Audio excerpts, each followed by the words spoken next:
Greetings, everybody. Welcome to week 50 of the Bible in 365. That's right, week 50. We have just 24 days left in the year, and you're so close to finishing the Bible. Thank you so much for hanging with us all year long.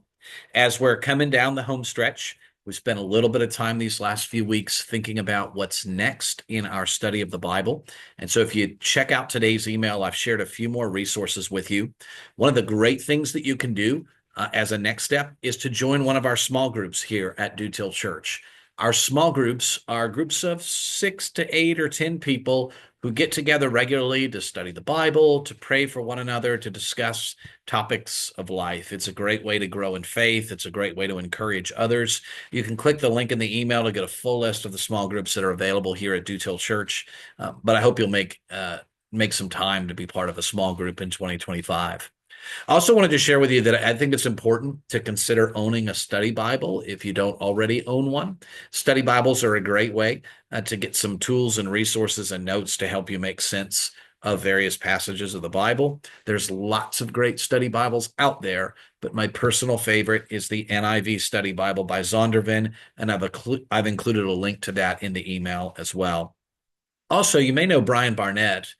Brian's a member of Dutill Church who is a campus ministry missionary with an organization called Cru. And Brian's organization, Cru, has an outstanding website for people who want to learn to study the Bible on their own. And so I've included a link to that in the email as well. Just a ton of tools and resources for you to utilize as you're studying the Bible on your own.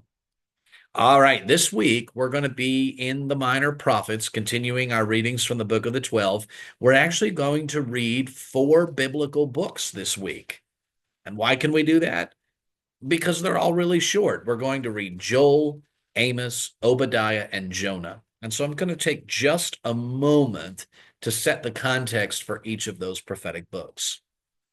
So when it comes to the book of Joel, we actually don't know much about the prophet Joel. Scholars debate precisely when he lived and precisely where he was from, although it seems pretty likely that he was from the southern kingdom of Judah. What is clear is that Joel lived during a time when there was a severe drought in Israel, and when there was also a severe infestation of locust, and the locust actually compromised the harvest that year.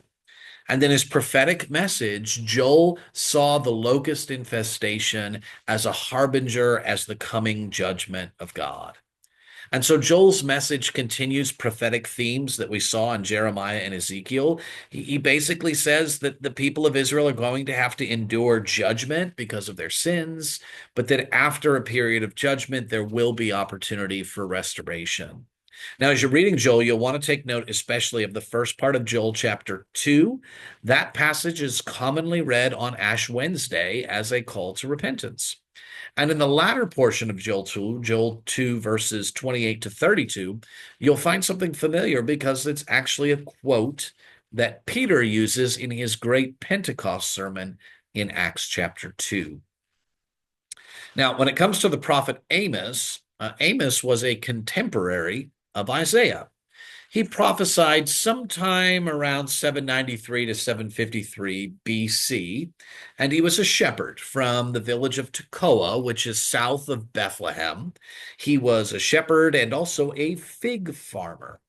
Now, despite being from the southern kingdom of Israel, God sent Amos to the northern kingdom to prophesy. And in his lifetime, the northern kingdom of Israel was experiencing a period of relative peace and prosperity. And in the midst of their security and prosperity, there was a multiplying of scandal and corruption morally and politically. And one of the things that Amos was really concerned about is that, as so often happens, in times of prosperity, the poor and most vulnerable of society often get marginalized and forgotten. And so Amos is a loud and vigorous voice for God's justice and righteousness. The primary theme of his prophetic message is captured in Amos 5:24, where it says, "Let justice roll on like a river, righteousness like a never-failing stream." And if that verse sounds familiar to you, it's likely because you've heard it before. That verse became a theme of the civil rights movement in this country. And Dr. Martin Luther King Jr.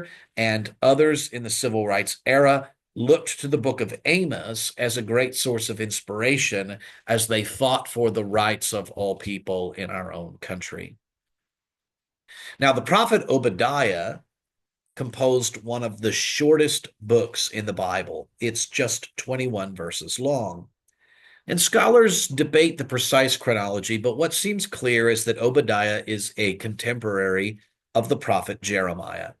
He lives during that period when the Babylonian army is assaulting Jerusalem sometime around 600 BC.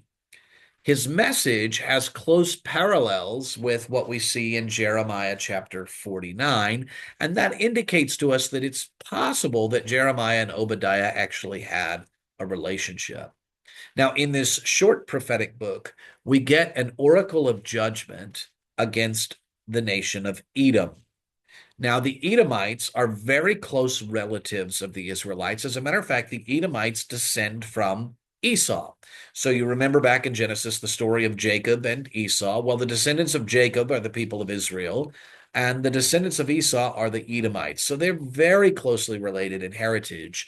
And yet, historically, the Edomites are one of the primary opposers of Israelite initiatives. And so when the nation of Judah, the southern kingdom of Israel, begins to be attacked by the Babylonians, the Edomites are rejoicing. They're looking at the people of Judah and saying, ha ha, look at you, you're receiving judgment. And what Obadiah says to them in his message is, be careful before you point the finger at Judah, because one of these days, God's judgment is going to come over the people of Edom as well. So it is a harsh prophetic rebuke. Now, the final prophetic book we'll read this week is the book of Jonah. And Jonah was a prophet sometime around 800 to 750 BC. And the book of Jonah is unique among the prophets because it is not a record of the messages of the prophet. Rather, it is a narrative about a story from the prophet's life. The story is one that's probably familiar to you. It's one that's told in Sunday school classes from the time we're little kids. Jonah was called by God to go and speak a prophetic word of repentance to the Ninevites. But the Ninevites were long-standing enemies of the people of Israel, and Jonah didn't want to do it because Jonah didn't want to see God's grace poured out upon the people of Nineveh. So Jonah ran in the other direction. He fled from God's calling, and he was swallowed by a big fish that God sent. And through a series of events, Jonah ultimately relents and goes forward to preach to the Ninevites. Now, as you're reading Jonah, there's so many lessons you can learn from it, but in particular is the importance of heeding the call of God, even when it's not necessarily your personal preference. Another theme in Jonah that's important is the theme of loving your enemies and of being willing to offer and extend the grace of God even to the people that you don't like. Well, hopefully that gives you a little bit of context to dive into this week's readings. I hope that you'll enjoy as we come down the home stretch, and I'll see you right back here next week for week 51 of the Bible in 365.